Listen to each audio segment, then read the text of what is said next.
Estamos en la institución educativa más representativa de nuestro país, la Universidad Nacional Mayor de San Marcos, la decana, la primera, la más antigua de América. Sería pretencioso de parte de nuestro programa intentar contar los casi 500 años de historia de San Marcos en solo una hora.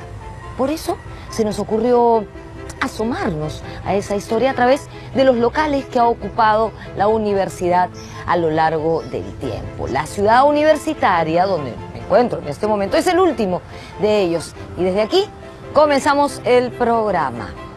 Soy Norma Martínez y esto sucede en el Perú.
Española, los virreinatos de Perú y México, la Nueva Castilla y la Nueva España se convirtieron en cabezas de reino, las dos grandes capitales del Nuevo Mundo.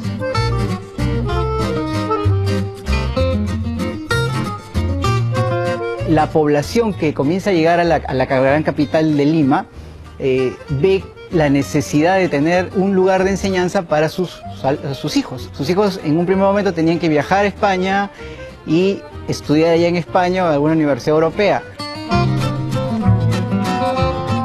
La corona requería de funcionarios que propaguen la cultura occidental en América.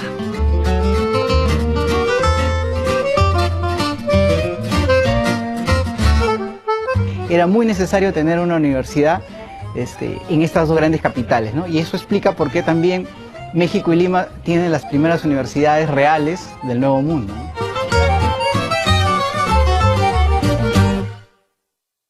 La iniciativa de crear una universidad en Lima la tomó la Orden Dominica. La actitud de la Orden Dominica era una actitud, si bien catequizadora, era una actitud de conocer al otro, de conocer la civilización y la sociedad que se estaba enfrentando o que se estaba visitando.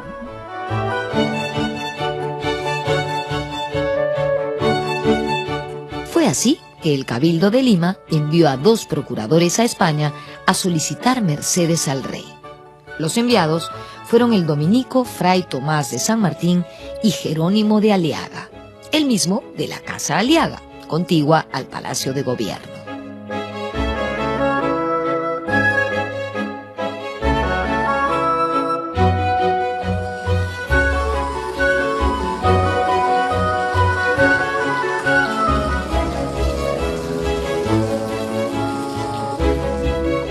México también hace sus trámites, pero en el caso de Lima, al parecer, Fray Tomás de San Martín y las personas que son encargadas para pedir la fundación de una universidad en Lima, llegan mucho más rápido al rey de España, al famoso rey Carlos V, ¿no? Entonces, eso propicia la creación de la universidad.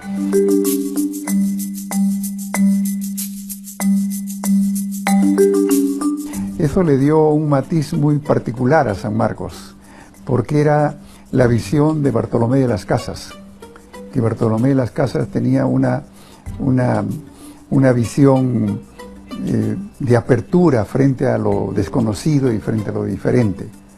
Las religiones, las idolatrías para Bartolomé de las Casas eran otras religiones, y eso es lo que primó en San Marcos.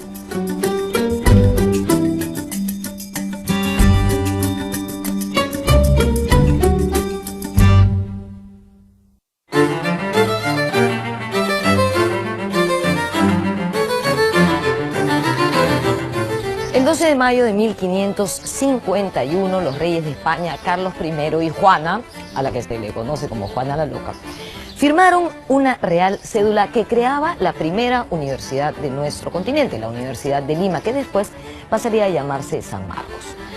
Ya sé, muchos de ustedes me dirán, no, Norma, no fue la primera universidad porque había una en Puerto Rico y había una en Santo Domingo. Sí, pero esas eran pontificias, no reales. Por ende, la primera universidad real en nuestro continente fue la Universidad de Lima, que funcionó aquí, donde estoy, en el convento de Santo Domingo.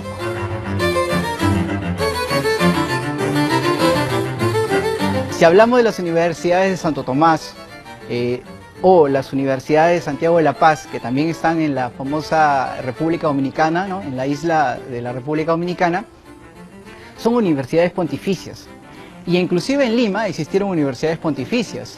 Y San Marcos es, por su fundación, el 12 de mayo de 1551, la primera universidad real del Nuevo Mundo. Luego vendría México, que es de septiembre de 1551, es decir, meses después se crea la Universidad de México, que es la Universidad de San Pablo. Una universidad real tenía mucha más importancia que una universidad pontificia para lo que era la corona española.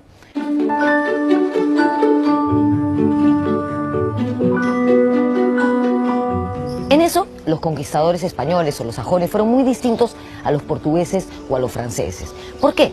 Porque los españoles sí crearon instituciones de cultura superior en sus colonias, mientras que los habitantes de las colonias portuguesas y francesas tenían que ir a estudiar a la metrópoli, o sea, Europa.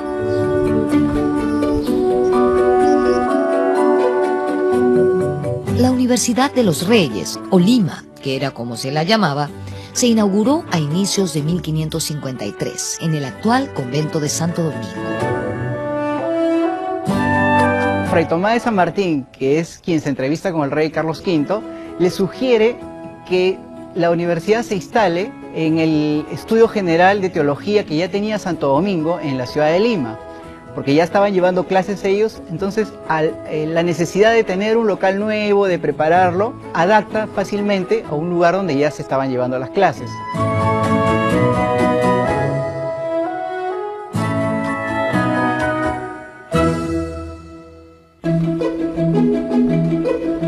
Luego de inaugurada la universidad, las clases no se realizaron de manera continua ni normal. Había poco alumnado. La ciudad de Lima era muy pequeña, la gente que podía ingresar reducida, y no era nada sencillo. En la época colonial, ingresar a la universidad era muy difícil, había que probar muchas cosas, no solamente suficiencia académica, sino también cuestiones ya sociales, ¿no?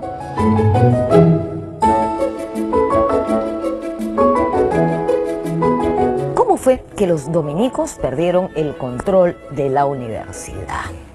Este relato nos los contó el historiador Hugo La Rosa. Resulta que en 1571 gobernaba el Perú el virrey Francisco de Toledo, el gran reformista que también reformó la universidad. Él trajo profesores de disciplinas distintas, como abogados, etc. Y entonces ya en la universidad no enseñaban solamente teólogos. Por esos años se convocó a elecciones para rector y salió elegido un rector laico, o sea, civil, o sea, no religioso. Y los dominicos entraron en pánico, colapsaron, desconocieron al rector y secuestraron a los profesores. Esto llegó a oídos del virrey, que enseguida lo sacó de la universidad.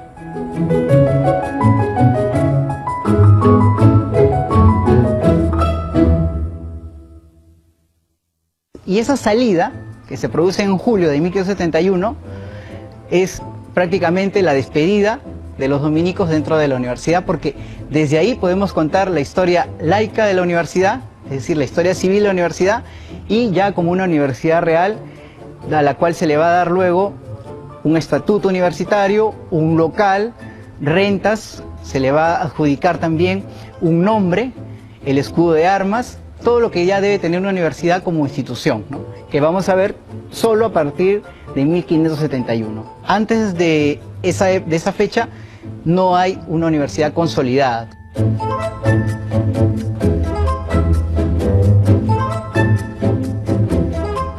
Después de Santo Domingo, la universidad funcionó un breve periodo en la Catedral de Lima, pero ahí no se llevaban clases, solo se hacían algunos grados. Luego se trasladó al local de San Marcelo, donde hasta ahora encontramos a la iglesia del mismo nombre.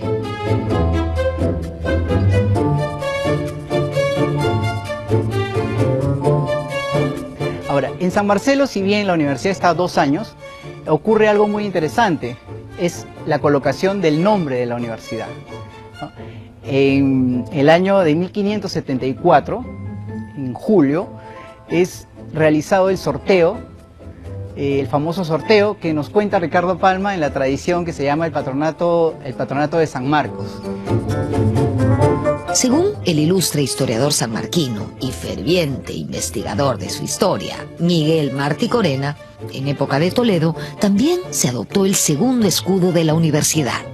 Se cambió la imagen de la Virgen del Rosario, patrona de los dominicos, por la de San Marcos, con su símbolo de león en la parte inferior.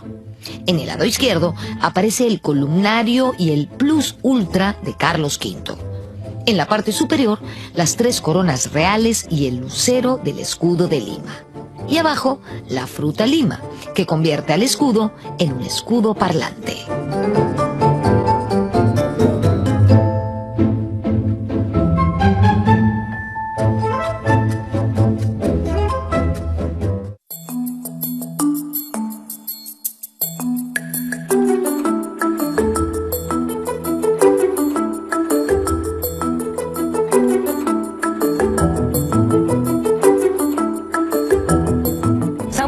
A lo largo de su vida ha tenido 5 locales, 3 de ellos son coloniales. Como hemos visto, comenzó en el convento de Santo Domingo y estuvo ahí durante 20 años. Luego se pasó a San Marcelo por 2 años. Justamente fue entonces cuando recibió el nombre de San Marcos luego del sorteo entre los nombres de los apóstoles que escribieron los evangelios. Finalmente llegó a un local que quedaba donde hoy queda el Congreso de la República. Vaya paradoja. Pocos saben que en este lugar San Marcos funcionó durante casi 300 años, desde 1576 hasta la década de 1860. De ese local no queda prácticamente nada, solo algunos restos en el sótano de donde hoy trabajan los padres de la patria.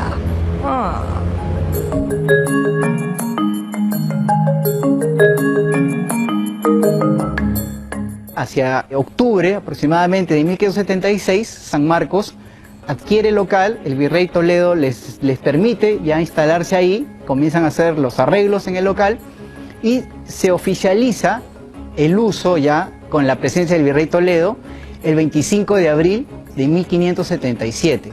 ¿Por qué 25 de abril? Porque el 25 de abril es la fiesta y el aniversario del evangelista de San Marcos, ¿no? La fiesta religiosa.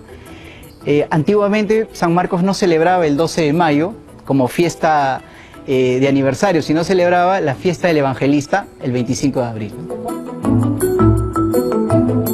Con la primera reforma de San Marcos, establecida en la época del virrey Toledo, se trasladó el modelo europeo de manera exacta a América. La universidad se consolidó. Tenía un local propio, un nombre, un escudo, una constitución. Esa constitución establecía el desarrollo de colegios. La universidad adquiere una estructura como la Universidad de Salamanca. Las universidades europeas se basan en colegios, ¿no? Hasta hoy día la Universidad de Salamanca tiene sus colegios. Las universidades británicas tienen sus colleges, que es lo mismo, ¿no? Colegios.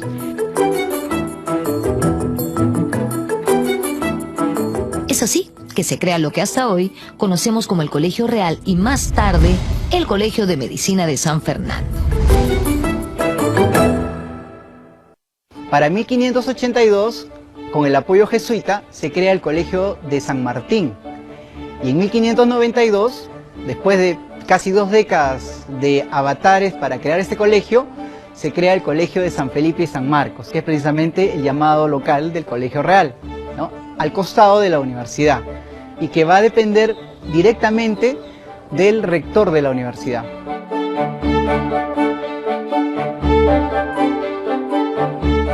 Estos colegios van a tener cierta autonomía, pero van a formar parte de la universidad. Por ejemplo, en el local del actual Congreso no existía una biblioteca. Eran solamente aulas donde se llevaban las clases, prima en la mañana y víspera en la tarde. ¿Qué encontraba en un colegio un estudiante? Encontraba tutores, biblioteca. Era una vivienda universitaria prácticamente, ¿no? Donde pasaba todo el día y estaba internado en esos colegios. Como dijimos, San Marcos estuvo casi todo el periodo virreinal en el local del actual Congreso. Fue la época de los abogados, los juristas, los grandes rectores, como por ejemplo el sabio y polígrafo Pedro Peralta Ibarnuevo, quien fue 3 veces rector de San Marcos. Fue un escolástico desde fines del siglo XVII, comienzo del siglo XVIII. Pero hay otros profesores menos conocidos. Hay profesores que cultivaron las matemáticas, profesores que tenían el cargo de cosmógrafo general del Perú. Y como cosmógrafo general del Perú, tenía la obligación de elaborar los mapas, de trazar los caminos, de trazar los puentes, de trazar el recorrido de los ríos, es decir, de reconocer el país.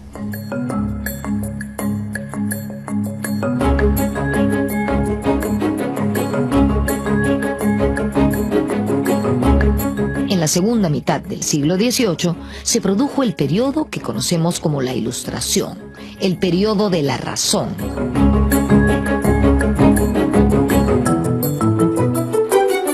El periodo en que la universidad se proyecta hacia el conocimiento del mundo material y del mundo humano, y uno de sus mayores representantes es Baquijano y Carrillo, que entendió lo que sucedía en Europa y entendió lo que sucedía en el Perú y promovió un mejor gobierno.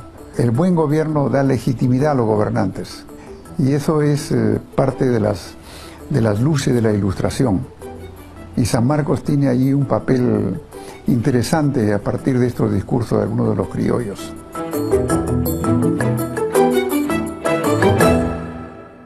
Como sabemos, en el siglo XVIII hubo una crisis universitaria a nivel de España y sus colonias. Por eso, los Borbones, de la mano del virrey Amat, aplicaron parte de sus ya conocidas reformas.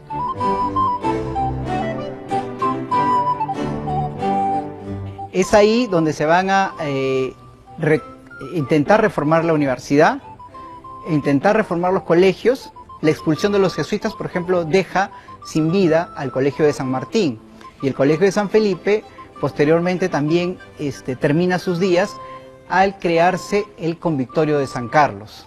La creación del Convictorio de San Carlos une al viejo Colegio de San Martín y al viejo Colegio de San Felipe en un nuevo local, que sería el local de la Casona de San Marcos.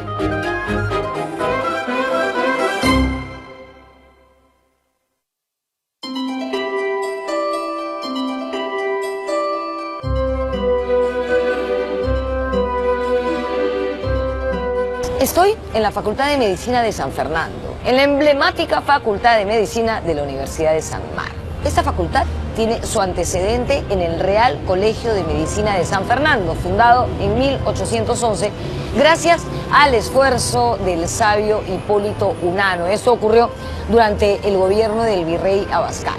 Ahora, ese colegio no quedaba aquí, sino en lo que hoy es la Plaza Italia, en Barrios Altos, que por cierto ha sido remodelada recientemente y está bien bonita. ¿Por qué se llamó San Fernando? Fue en honor del rey de España, Fernando VII.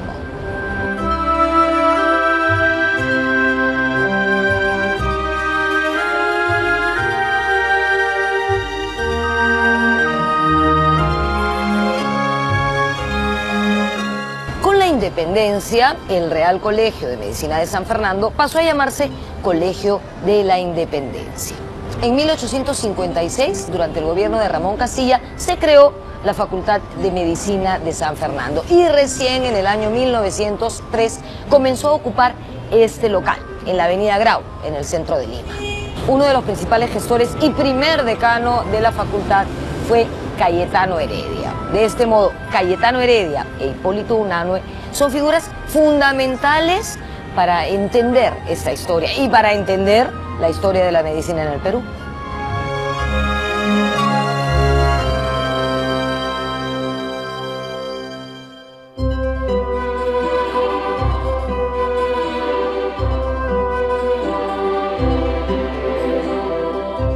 El proceso de independencia no fue algo que contribuyó a fortalecer a la Universidad de San Marcos, sino más bien la debilitó. Las nuevas autoridades republicanas deciden fomentar el fortalecimiento de otros espacios educativos, como el Colegio San Carlos, el Colegio de San Fernando, donde se enseñaba medicina, en el caso de San Fernando, jurisprudencia y letras en el caso de San Carlos, ¿no?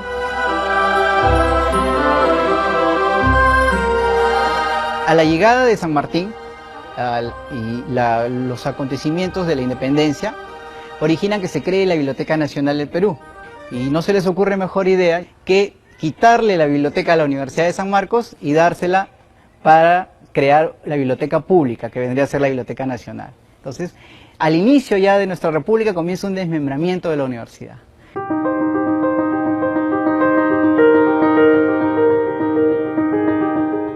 Hay un momento que viene después de la Guerra de Independencia, donde tú puedes ver una universidad venida a menos, no funcionaban casi las cátedras, ¿no? Se había convertido además en un espacio muy conservador. Después de la guerra se suman además la pobreza propiamente que traen, ¿no?, estos eventos, la falta de presupuesto porque todo se iba a financiar, digamos, a las tropas, y además se convierte casi en un espacio visto por las autoridades virreinales como un espacio de subversión, ¿no? Al interior de la universidad habían, ¿no?, ciertos actores que defendían, ¿no?, los discursos independentistas, pero también habían actores muy conservadores, ¿no?, que eran prorrealistas, ¿no?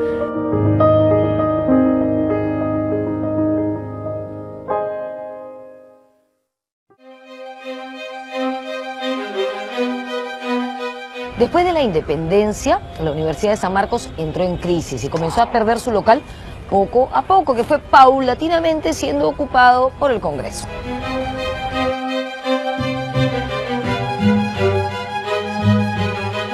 Una vez conseguida la independencia, la universidad no es vista como un espacio que pudiera contribuir a la conformación de esto que nacía, ¿no?, a la república. Y se le van quitando una serie de cosas, ¿no? Por ejemplo, su biblioteca, ¿no?, su local. La nueva República Independiente requería de una infraestructura que no existía, y San Marcos se la proporcionó en parte. La universidad tenía los espacios ideales para realizar debates, conferencias, en otras palabras, para implementar un congreso. San Marcos poco a poco va cediendo su local para las sesiones del Congreso, que al principio no eran diarias, sino se reunían por temporadas, lo cual permitía que San Marcos pudiera distribuir sus clases con las sesiones del Congreso. Pero ya hacia la década de 1860 esto se hace álgido. San Marcos en realidad nunca pensó irse de ese espacio. Como era un local grande que tenía varios terrenos abiertos, pensó construir más aulas atrás del edificio, pero eso no prosperó. En estas circunstancias, el gobierno de Mariano Ignacio Prado decidió que se instalen provisionalmente en el local de San Carlos. Eso se consolida en los primeros años de 1870, ¿no?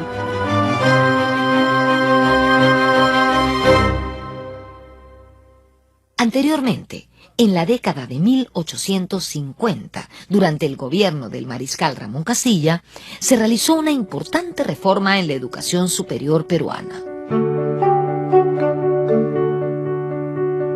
Hacia el 50 se da una primera ley y hacia el 55 una segunda ley donde sí aparece por primera vez los primeros hitos de una reforma a la educación superior, ¿no?, que contenían, entre otras cosas, esta idea de centralizar en el Estado la educación universitaria y centralizar al interior de la antigua Universidad de San Marcos estos colegios que venían funcionando de manera autónoma, ¿no? El San Carlos, el San Fernando, ¿no?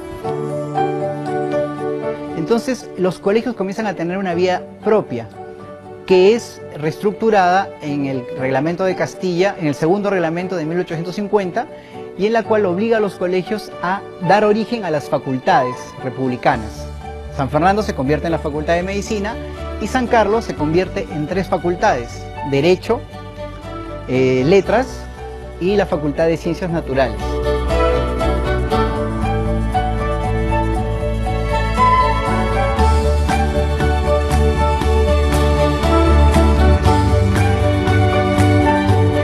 Además, la idea era secularizar, es decir, apartar a la Iglesia de la educación. Y esta reforma solo podía hacerse desde arriba, desde el Estado.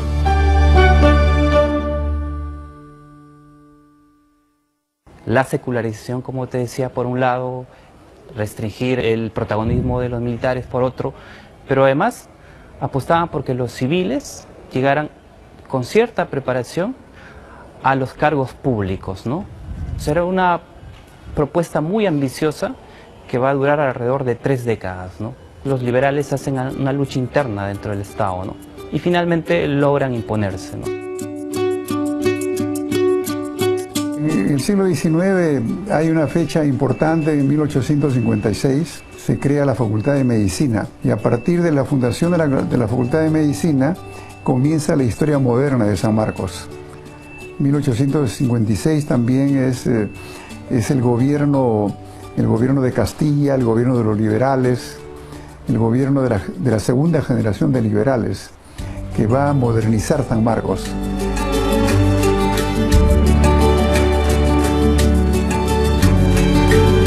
Un importante protagonista de este proceso de cambio fue José Gregorio Pasoldán, rector de San Marcos entre 1861 y 1863.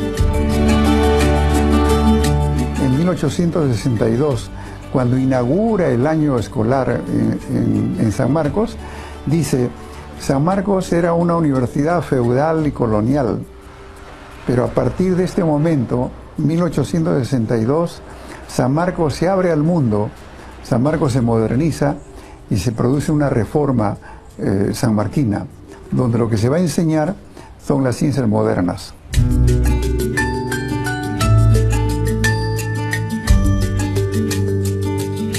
Además, en el siglo XIX empieza lo que se llamó el proceso de hegemonía del discurso cientificista, ¿no? Y ese es otro movimiento muy importante al interior de la universidad, ¿no? Porque eso implicó dejar de lado todos estos discursos escolásticos, providencialistas, que explicaban el mundo. Con el Reglamento de Instrucción Pública de 1850 se crearon las facultades de Matemáticas y Ciencias Naturales, que fueron unificadas en 1862 con el nombre de Facultad de Ciencias Naturales y Matemáticas. En 1876 se convirtieron en Facultad de Ciencias. Se crea, por ejemplo, una Facultad de Ciencias, ¿no? Entonces, desde la Facultad de Ciencias, pero también desde algunas cátedras en la Facultad de Letras, el discurso racional, poco a poco, no sin resistencia, se va haciendo hegemónico, ¿no? Durante el primer gobierno civil del Perú republicano, el de Manuel Pardo, se creó en San Marcos la Facultad de Ciencias Políticas y Administrativas. Estamos hablando del gobierno de Pardo, que se inaugura en 1872, y que una de las políticas públicas que tiene es la reforma educativa, donde se da una importante ley de instrucción. Y en ese contexto es que se decide crear una Facultad de Ciencias Políticas y Administrativas, con la idea de crear funcionarios públicos. El siglo XIX construye el modelo de universidad que va a dominar durante el siglo y medio siguiente, ¿no? Pero ahí están las bases, ¿no? Se enseña economía, se enseña estadística. Entonces, esta gente tenía muy claro que los civiles tenían que tomar el control del Estado, ¿no? Y que había que construir un discurso para que esos civiles llegaran, ¿no?, con propuestas secularizadoras, racionales, ¿no?, que se supone diseñaban los estados modernos, ¿no? Porque hasta esa época los funcionarios públicos generalmente eran abogados, médicos, gente que tenía un conocimiento básico. Pero querían gente más formada.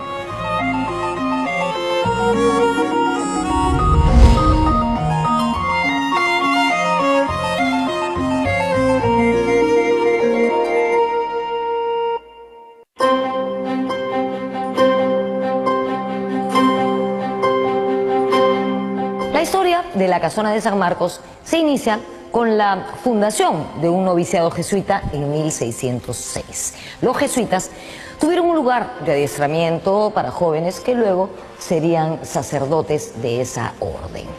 Este lugar es la capilla de Nuestra Señora de Loreto, que ha sufrido transformaciones a lo largo del tiempo, varias. Por ejemplo, durante la ocupación chilena desaparecieron de aquí todas las joyas y los ornamentos religiosos.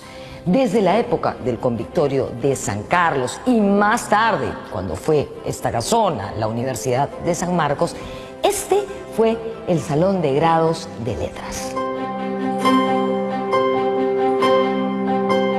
A partir de 1881, San Marcos se convirtió en depósito y caballeriza del ejército chileno durante la ocupación, hasta octubre de 1883.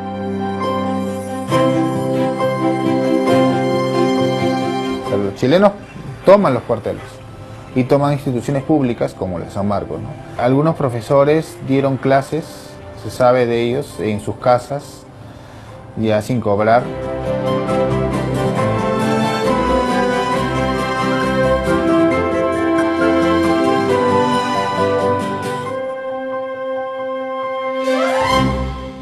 Este es el patio de Derecho o el patio de maestros de la Casona de San Marcos, con su hermosa pileta del siglo XIX y sus 4 impresionantes palmeras. La estructura de la casona es una estructura conventual, una iglesia al ingreso rodeada de patios o claustros. De hecho, 5 de estos patios sobreviven hasta nuestros días.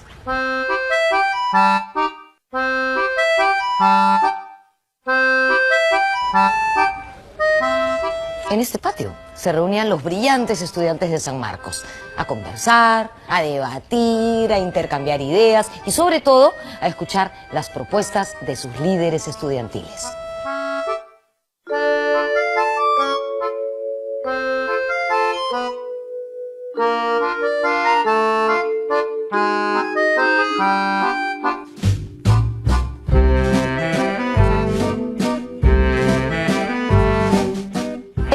Es el Salón General de la Casona de San Marcos, construido en la época del convictorio de San Carlos, con el objeto de ser un espacio de debate, de intercambio de ideas. A lo largo de su corredor podemos ver estas fantásticas sillerías y tribunas idénticas y opuestas.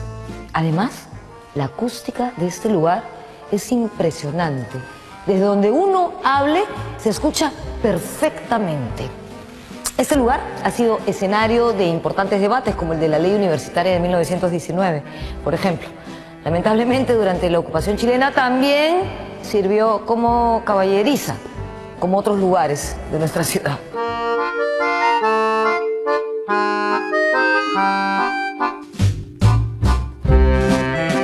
El Salón General es convertido en caballeriza, ¿no? Y bueno, pues laboratorios, la biblioteca, todo eso es totalmente desmantelado. Algunas cosas son botadas, obviamente, y otras son encajonadas y llevadas a Chile por pedido expreso. Eso se sabe, ¿no? Eso se sabe perfectamente que hubo pedido expreso y esos fueron llevados, ¿no? para la universidad de allá.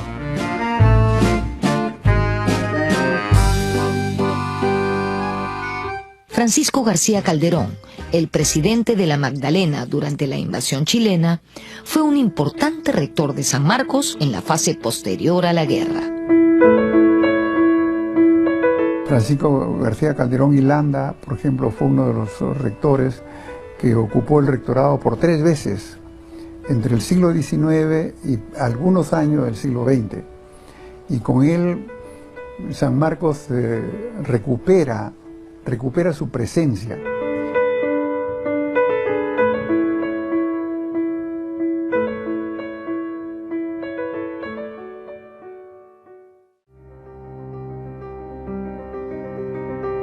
Los cambios que se operan en los años 20 son trascendentales.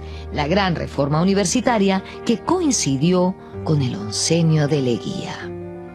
En ese mismo periodo, San Marcos tuvo importantes rectores, como José Pardo, Javier Prado y Manuel Vicente Villarán. Y las primeras leyes de reforma universitaria es las que van a permitir que los estudiantes participen en el gobierno de la universidad, que los estudiantes elijan a sus profesores, que los estudiantes tengan libre asistencia a las clases. Es decir, la reforma entre el 19 y el 20 lo que reconoce es un nuevo estatus de los estudiantes, un estatus donde el estudiante tiene mayor ciudadanía dentro de la universidad, tiene votos para elegir a sus docentes, tiene votos para censurar a los docentes. Como vemos, los 20 fueron años de cambios trascendentales. Es también la década del ingreso de las clases medias a la Universidad de San Marcos.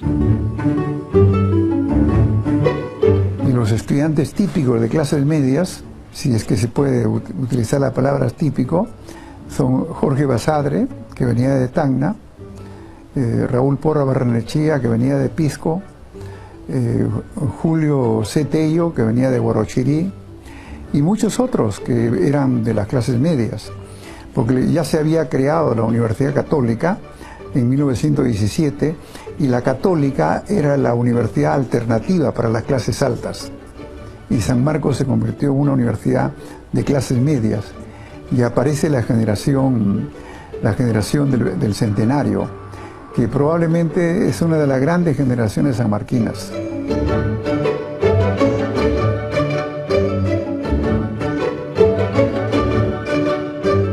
Otro fenómeno importante en la historia de la universidad es este proceso de la expansión de la matrícula, ¿no? Que muchos han llamado además la masificación de la matrícula. Pero ya desde la década del 20 la matrícula ha ido creciendo, ¿no? Y no solo creciendo, sino además la población estudiantil se iba siendo cada vez más heterogénea, ¿no? Eso significaba que no solo los hijos de las élites, criollos, blancos, limeños, ¿no? O de las principales ciudades accedían a la universidad, sino también clases medias, ¿no? Incluso clases medias bajas. Pero esto se hace como mucho más claro a partir de la década del 40.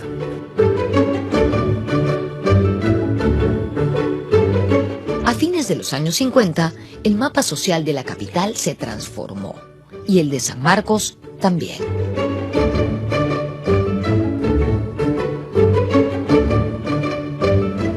O sea, hay estudiantes de todas partes del país, ¿no? Pero además hay estudiantes ya a fines del 50 muy heterogéneos, y entre ellos estudiantes muy pobres, ¿no? Hijos de campesinos, hijos de obreros, ¿no? Los exámenes de ingreso jugaron un papel muy importante en la expansión de la demanda en la Universidad de San Marcos. En los exámenes de ingreso, que hasta entonces implicaban exámenes orales, muchos estudiantes eran descartados o porque hablaban un castellano muy provinciano o porque sus facciones eran como muy mestizas o indígenas, ¿no? Entonces eso primaba en algunos casos, cada vez menos obviamente, ¿no?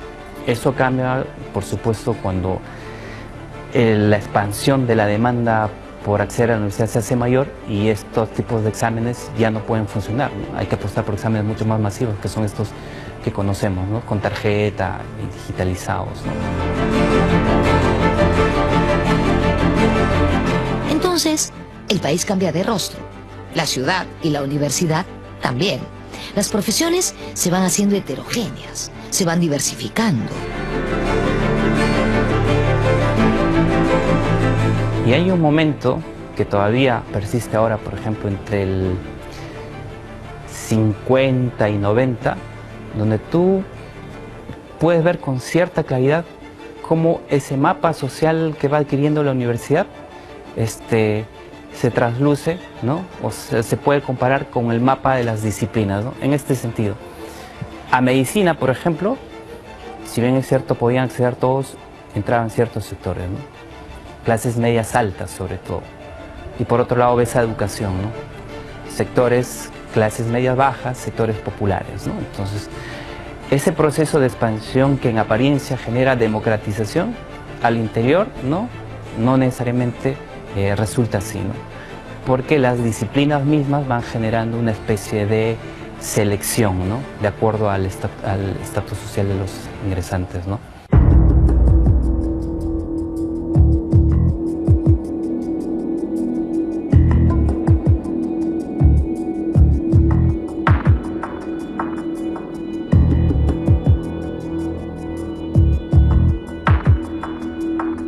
El siglo XX es un siglo de grandes transformaciones en nuestro país, transformaciones que alcanzaron también, por supuesto, a la Universidad de San Marcos. El número de sus alumnos creció exponencialmente, también su personal administrativo, se crearon nuevas facultades, nuevas carreras y de pronto su local les comenzó a quedar chico. Así, a mediados del siglo XX se empieza a pensar en mudar a la universidad y finalmente esta llega a la ciudad universitaria de la Avenida Venezuela, donde yo me encuentro en este momento. El estadio de San Marcos, donde estoy, ya se encontraba aquí antes de que llegara a la universidad.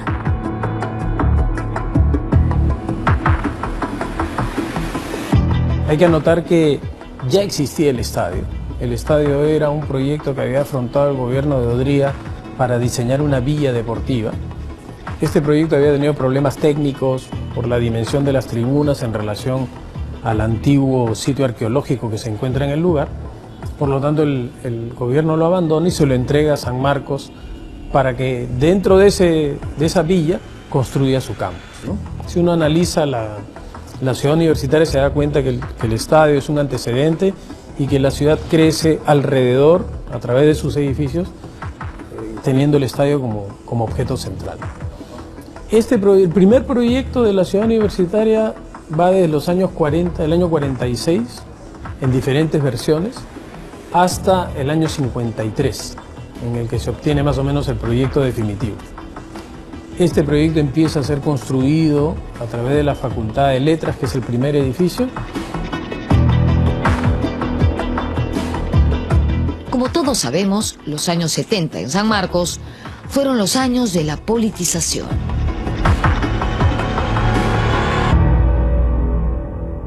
En los años 60, fines de los 60 y toda la década del 70, San Marcos se politiza altamente y la agrupación política más importante en San Marcos era el Partido Maoísta. Las facciones, las agrupaciones, las tendencias maoístas. Y se inicia la historia de San Marcos como una universidad donde los estudiantes y los docentes son más bien de izquierda, ¿no? Como un reemplazo a la historia anterior, que era la historia del partido aprista en la universidad. Antes de finalizar este apretado resumen, cabría hacerse una pregunta. ¿Cuál es el rostro del estudiante de San Marcos a inicios del siglo XXI? Se ha ido como cambiando el rostro hacia la clase media, ¿no? Clase media baja y clase media en general a la universidad, ¿no? Pero eso además ha venido acompañado por discursos y una cultura más individualista y más pragmática, ¿no? De los estudiantes. Esto no quiere decir que esto no estuviera presente, por ejemplo, en los 60, 70, 80, ¿no? Donde también muchos estudiantes optaban antes por la profesionalización que por la vida política, ¿no? Pero es mucho más claro ahora, ¿no? Eso supone, por ejemplo, ¿no? Evitar meterse en activismos políticos, en discursos críticos, ¿no? Que habían sido como parte de la cultura universitaria de San Marcos, ¿no? En el siglo XX, ¿no? Y más bien han optado con mucho más fuerza por profesionalizarse rápidamente, ingresar al mercado laboral cuanto antes. Esta idea del éxito, de la competencia, es mucho más claro en ellos, ¿no? que tiene que ver con los cambios de la propia sociedad, ¿no? Esto es parte de todos los procesos que se inician en los 90 y que han llegado a la universidad, ¿no?